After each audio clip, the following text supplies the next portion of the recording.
Assalamualaikum warahmatullahi wabarakatuh. Halo semuanya, perkenalkan nama saya Rahma Azhari. Saya mahasiswa Universitas Negeri Padang dengan jurusan Pendidikan Bahasa dan Sastra Indonesia dan Daerah.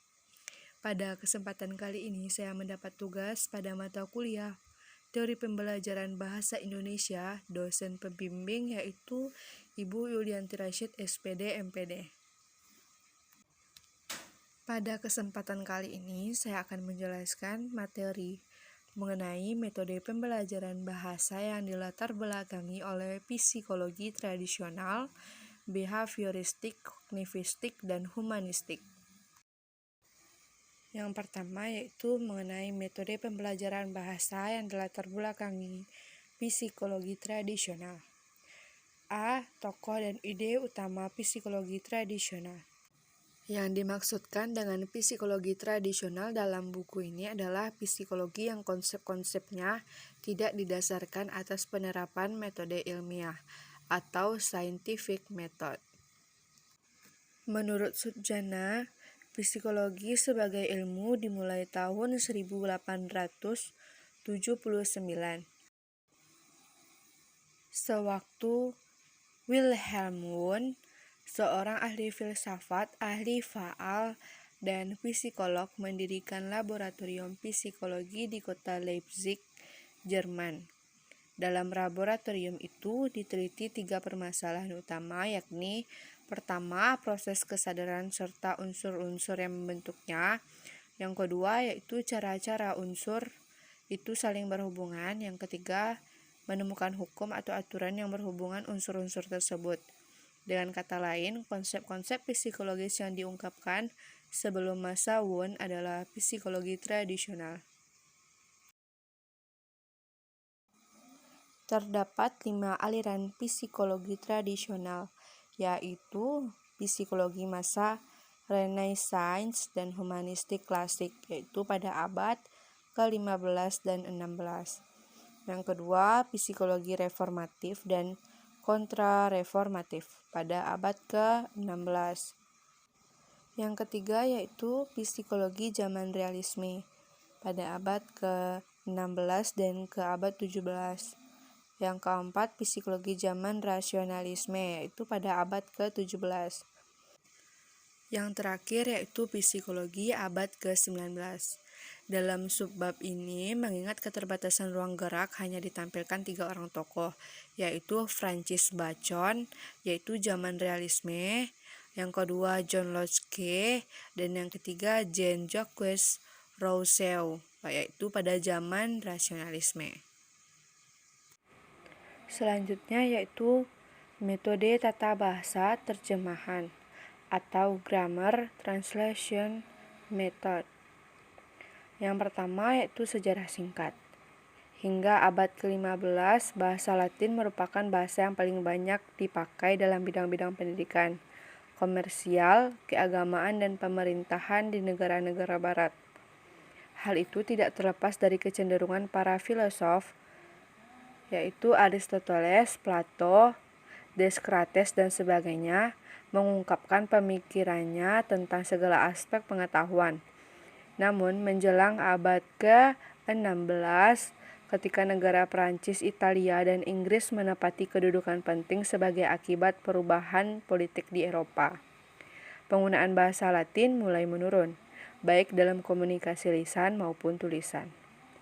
Meskipun pemakaian bahasa Latin mulai menurun dan pengajaran bahasa Latin di lembaga pendidikan formal juga semakin menurun, namun model atau metode pengajaran bahasa Latin tetap dikembangkan.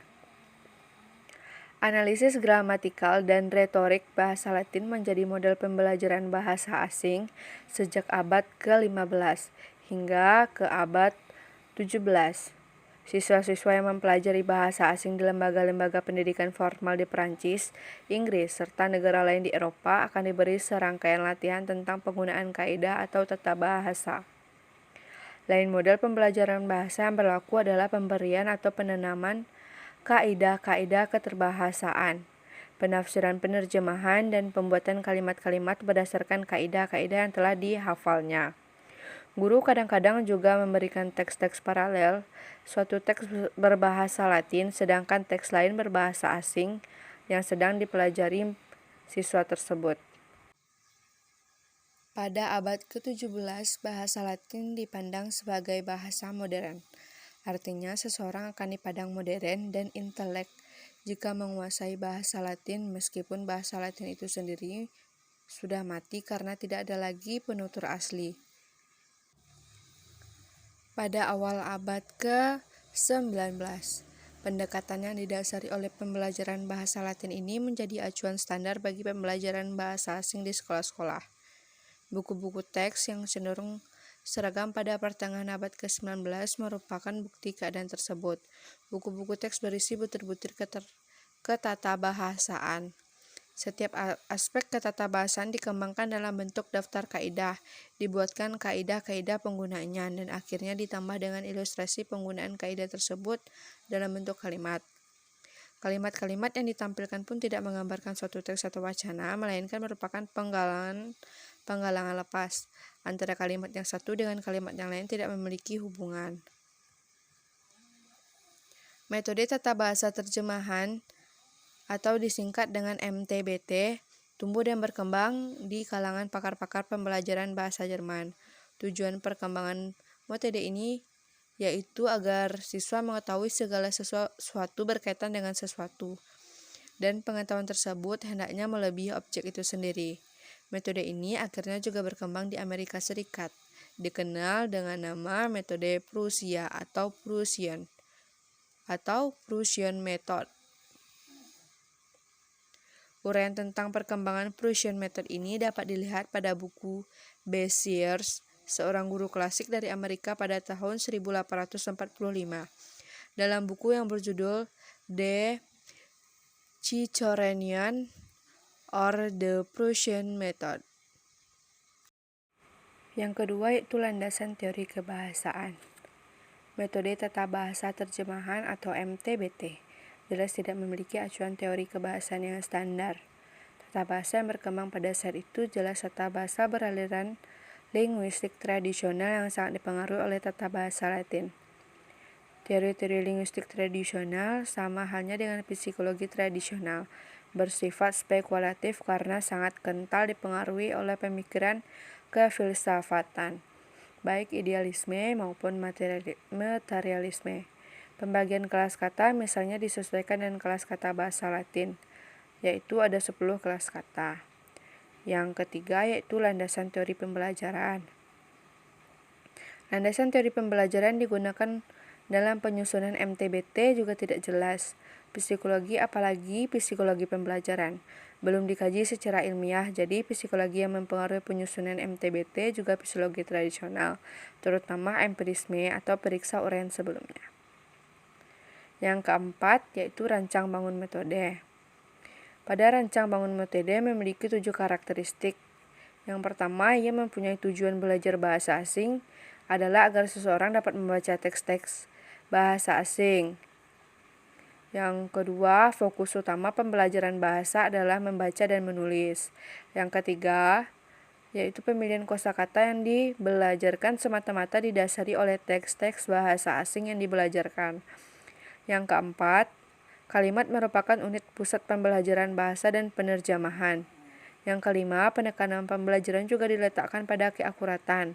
Yang keenam, tata bahasa diajarkan secara deduktif, yaitu melalui pemantapan penguasaan kaidah ketatabahasaan pada tahap pertama, kemudian pada tahap berikutnya. Yang ketujuh, siswa-siswa penutur asli bahasa target merupakan media pembelajaran bahasa asing. Yang terakhir yaitu pengembangan pola interaksi belajar mengajar dalam penerapan metode tata bahasa terjemahan. Yaitu pola interaksi belajar mengajar atau disingkat IBM dalam penerapan MTBT jelas bersifat satu arah. Guru merupakan pusat pembelajaran, sedangkan siswa sebagai objek yang harus menempuh kegiatan belajar. Guru merupakan satu-satunya sumber di kelas sehingga otoritas guru sangat tinggi. Bahkan guru cenderung dipandang sebagai monster yang menakutkan. Guru merupakan pengendali utama IBM. C yaitu metode langsung atau direct method. Pertama yaitu sejarah singkat. Sejak tahun 1880, pakar-pakar linguistik seperti Henry Sweet dari Inggris, Wilhelm Vetter dari Jerman, dan Paul Passy dari Prancis mulai menekankan perlunya organisasi profesi intelektual untuk mengembangkan ide-ide pembaharuan yang memiliki kredibilitas dan keberterimaan yang tinggi. Mereka mulai menempatkan kembali pentingnya pengkajian tentang fonetik atau analisis. Pendeskripsian secara ilmiah terhadap sistem-sistem bunyi dalam kajian linguistik. Oleh karena itu, pada tahun 1886 didirikan Asosiasi Fonetik Internasional atau The International Phonetic Association atau IPA. Pendiri IPA terutama dimaksudkan agar bunyi-bunyi bahasa dapat dituliskan yang tepat menggunakan lambang-lambang yang sama. Di samping itu, tujuan di atas pendirian IPA juga dimaksudkan untuk mencapai beberapa tujuan. Tujuannya adalah pertama, menelaah bahasa, ucapan, atau lisan. Yang kedua, mengembangkan pelatihan di bidang fonetik agar siswa memiliki kebiasaan pengucapan yang baik secara mapan. Yang ketiga, mengembangkan penggunaan teks-teks percakapan dan dialog-dialog untuk memperkenalkan frase-frase percakapan dan idiom-idiom atau majas. Yang keempat, mengembangkan suatu pendekatan induktif dalam pembelajaran tata bahasa. Dan yang kelima, mengembangkan pembelajaran makna-makna baru dengan menempatkannya melalui asosiasi-asosiasi ke dalam bahasa target, bukan ke bahasa ibu atau bahasa yang sudah dikuasai siswa. Pakar-pakar linguistik sangat tertarik terhadap permasalahan bagaimana cara terbaik untuk membelajarkan bahasa asing. Diskusi-diskusi tentang hal itu semakin ramai. Salah seorang tokoh linguistik misal Sweet, yaitu pada tahun 1845 sampai 1912, mengemukakan 4 prinsip pembelajaran bahasa asing, yaitu pertama, seleksi yang cermat terhadap apa yang dibelajarkan. Yang kedua, pemberian batas-batas terhadap apa yang akan dibelajarkan. Yang ketiga, penyusunan materi pembelajaran dikaitkan dengan pembinaan 4 keterampilan berbahasa, yaitu menyimak, berbicara, membaca, dan menulis. Yang keempat, penyusunan materi secara gradual dari tingkat sederhana ke tingkat yang lebih kompleks. Vetter, Sweet, dan pembaharu-pembaharu di bidang pembelajaran bahasa meyakini beberapa prinsip pembelajaran bahasa, yaitu bahasa ucapan merupakan bahasa utama dibandingkan dengan bahasa tulis. Teman-teman di bidang fonetik hendaknya diaplikasikan dalam pembelajaran bahasa. Dan guru-guru hendaknya memiliki penguasaan memadai di bidang ini. Yang ketiga, kata-kata hendaknya ditampilkan dalam kalimat dan kalimat-kalimat hendaknya dipraktikkan dalam konteks yang bermakna, tidak dibelajarkan secara terisolasi. Yang selanjutnya yaitu kaidah-kaidah katatabahasaan. Hendaknya dibelajarkan sesudah siswa terlatih menggunakan butir-butir kebahasaan dalam konteks. Yang kelima, siswa-siswa hendaknya mendengarkan bunyi-bunyi bahasa terlebih dahulu sebelum melihat bentuk-bentuk kebahasaan tersebut secara tertulis. Dan yang terakhir, penerjemahan hendaknya dihindari. Akan tetapi, bahasa ibu hendaknya digunakan untuk menjelaskan kata-kata baru atau untuk mengecek tingkat pemahaman siswa. Selanjutnya yaitu ada landasan teori kebahasaan dan landasan teori pembelajaran. Yang landasan teori kebahasaan merupakan seorang ahli psikologi dari Jerman, yaitu E. Franke, pada tahun 1884 mengemukakan pendapatnya, yaitu lewat buku yang dipublikasikannya, bahwa cara-cara yang ditempuh Elsevier dapat dibenarkan. Menurut Franke, cara terbaik untuk membelajarkan bahasa kepada siswa adalah dengan menggunakan bahasa tersebut secara aktif dalam ruang kelas. Pada landasan teori pembelajaran, ialah meskipun penganjur ML tidak pernah mengungkapkan secara gamblang apa landasan teori pembelajaran yang digunakan, namun berdasarkan langkah-langkah penerapan ML, yaitu dapat ditelusuri bahwa psikologi yang melandasi pengembangan ML adalah empirisme. Yang keempat, rancang bangun pembelajaran. Dan yang kelima, ada pengembangan pola interaksi belajar mengajar langsung dalam penerapan metode. Kedua, metode pembelajaran bahasa yang dilatar belakangi oleh behavioristik. Ada tiga tokoh utama dalam psikologi behavioristik. Yang pertama yaitu Edward Lee Thorndike, dua Ivan Pavlov, dan yang ketiga B.F. Skinner. Metode audiolingual. Salah satu metode pembelajaran bahasa yang dilatar belakangi oleh pemikiran psikologi behavioristik adalah metode audiolingual. Di samping itu juga perlu dicermati bahwa metode audiolingual juga dilatar belakangi oleh linguistik struktural. Yang pertama yaitu sejarah singkat, bisa dibaca pada teks tersebut. Dan untuk tambahan teksnya bisa dicari pada materi atau sumber-sumber yang lain. Konsep tentang bahasa aliran linguistik struktural ini dikemukakan oleh William Moulton pada tahun 1961, seorang linguis dari Amerika Serikat, Richard dan Rogers. Moulton mengungkapkan 5 konsep dasar tentang bahasa, yaitu bahasa adalah ujaran bukan tulisan. Bahasa merupakan seperangkat kebiasaan. Ajarkan bahasa bukan tentang bahasa. Bahasa adalah apa yang diucapkan oleh penutur asli, bukan apa yang dianggap seharusnya dikatakan oleh si penutur asli. Bahasa yang satu berbeda dengan bahasa yang lainnya. Yang ketiga yaitu landasan teori pembelajaran.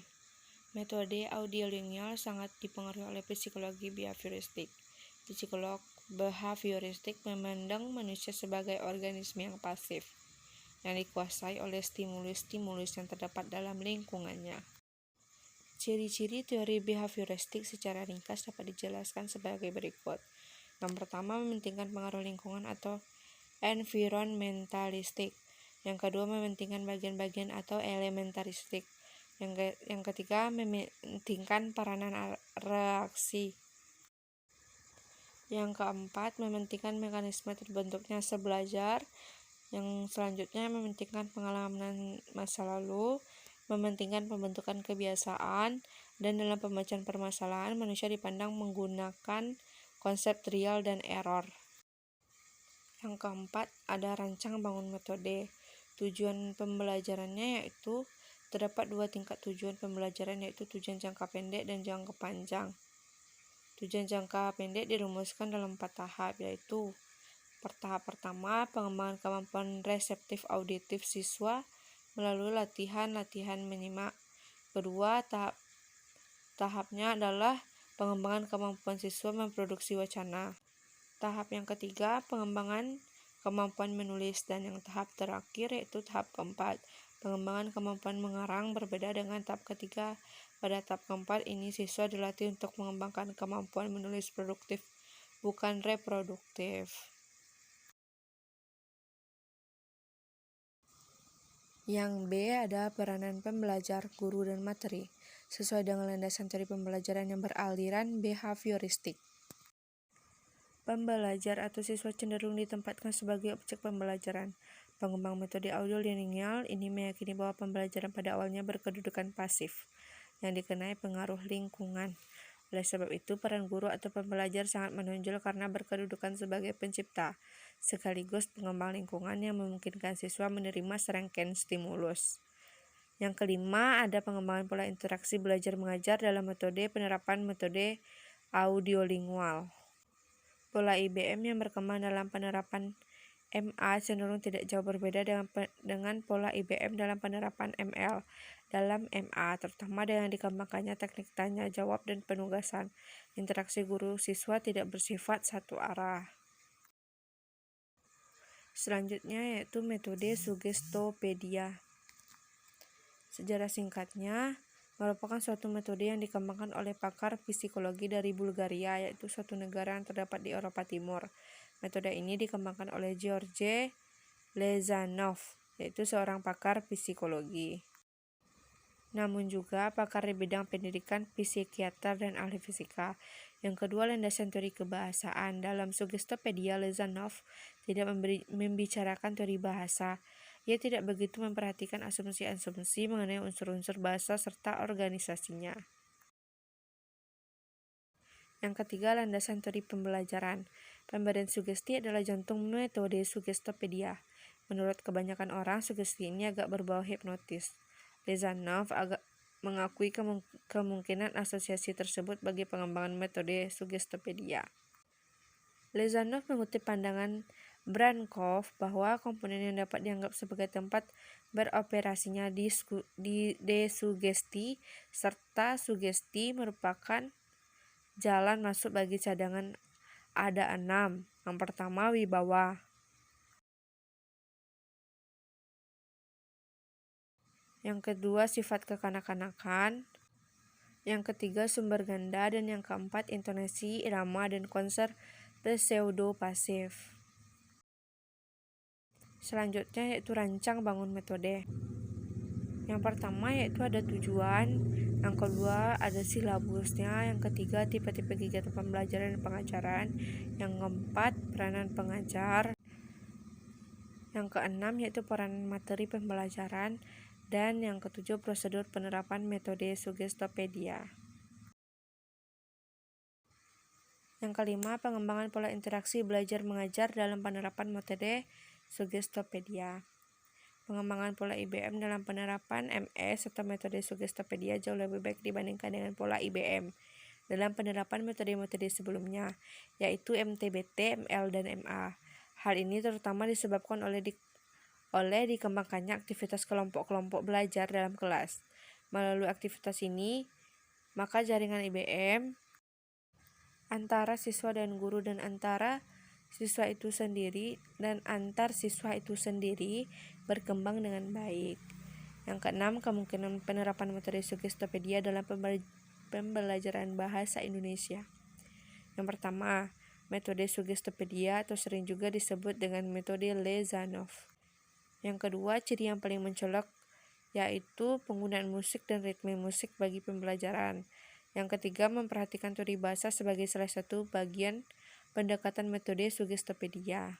Yang keempat, dalam mendesain atau merancang penggunaan metode Suggestopedia, hendaknya diperhatikan. Yang kelima, prosedur penerapan metode Suggestopedia terdiri atas 3 bagian. Yang ketiga, metode pembelajaran bahasa yang dilatar belakangi psikologi kognitivistik. Tokoh dan ide utama psikologi kognitivistik. Yang pertama, Jean Piaget, salah satu penganut aliran kognitif yang kuat. Proses belajar sebenarnya terdiri atas 3 tahapan, yakni asimilasi, akomodasi, ekuilibrasi atau penyeimbangan. Piaget membaginya menjadi 4 tahap, yaitu sensori motor ketika anak berumur 1,5 sampai 2 tahun. Yang kedua yaitu prooperasional, 2 atau 3 sampai 7 atau 8 tahun. Yang selanjutnya operasional konkret, 7 atau per 8 sampai 12 atau 14 tahun. Dan yang terakhir operasional formal, 14 tahun atau lebih. Tokoh yang kedua yaitu David Ausubel. Ausubel percaya bahwa advanced organizer dapat memberikan 3 macam manfaat. Yang pertama, dapat menjadikan suatu kerangka konseptual untuk materi pelajaran yang akan dipelajari individu atau siswa. Yang kedua, dapat berfungsi sebagai jembatan yang menghubungkan antara yang sedang dipelajari siswa atau mahasiswa saat ini dengan apa yang akan dipelajari. Yang ketiga, mampu membantu individu untuk lebih memahami bahan pelajaran secara lebih mudah. Yang ketiga, yaitu Jerome Bruner. Bruner mengusulkan teorinya yang disebut dengan free discovery learning. Menurut teori ini, proses belajar akan belajar dengan baik dan kreatif jika guru atau pengajar memberi kesempatan kepada siswa atau individu untuk menemukan suatu aturan termasuk konsep teori definisi dan sebagainya, melalui contoh-contoh yang menggambarkan mewakili aturan yang menjadi sumbernya. Yang keempat yaitu ada kritik terhadap teori kognitif.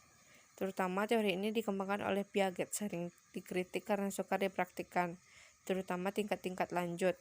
Selain itu, beberapa konsep tertentu seperti intelijensia belajar atau pengetahuan yang mendasar teori ini sukar dipahami. Dan pemahaman itu sendiri pun masih belum tuntas. Ada metode alamiah. Ada sejarah singkatnya, bisa kita baca pada sumber-sumber tertentu. Ada landasan teori kebahasaan dan juga ada landasan teori pembelajaran. Dalam landasan teori pembelajaran juga ada hipotesis pemerolehan. Yang kedua ada hipotesis pemantauan, ada hipotesis urutan alamiah, hipotesis masukan, dan saringan afektif. Yang keempat, rancang bangun metode. Pada rancang bangun metode ada tujuan, silabus, tipe-tipe kegiatan pembelajaran dan pengajaran, peranan pembelajaran, peranan pengajar, maksudnya peranan pembelajar dan peranan pengajar. Ada peranan materi pembelajaran dan ada prosedur pembelajaran. Yang kelima, pengembangan pola interaksi belajar mengajar dalam penerapan metode alamiah. Metode kompetensi komunikatif atau pendekatan komunikatif. Yang pertama, ada pengertian dan konsep pendekatan komunikatif. Yang kedua, latar belakang dan perkembangan pendekatan pembelajaran bahasa komunikatif. Yang ketiga, penerapan pendekatan pembelajaran bahasa komunikatif dalam proses belajar mengajar. Pada penerapan pendekatan pembelajaran bahasa ini, ada ciri-ciri penerapan pendekatan pembelajaran komunikatif, peran pembelajar dalam proses belajar mengajar, peran guru. Ada metodologi atau teknik pembelajaran bahasa berdasarkan pendekatan komunikatif dan peran materi pembelajaran. Yang keempat, pengembangan pola interaksi belajar mengajar dalam penerapan metode komunikatif atau pendekatan komunikatif.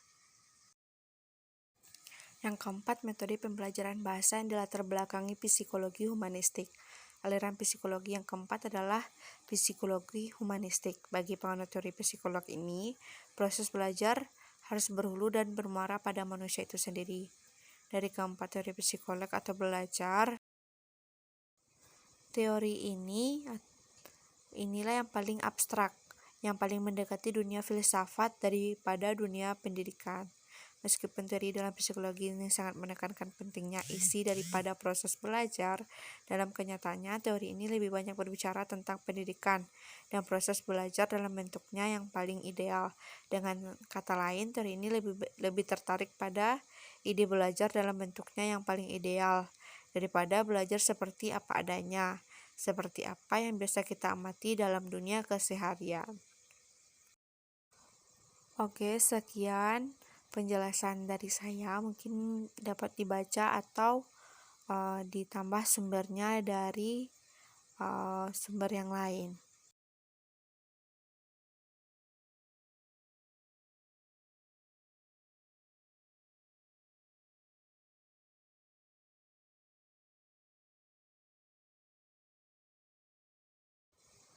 Mohon maaf yang sebesar-besarnya atas kesalahan dan kekeliruan dalam pengucapan serta penulisan. Saya akhiri, wabillahi taufiq wal hidayah. Wassalamualaikum warahmatullahi wabarakatuh.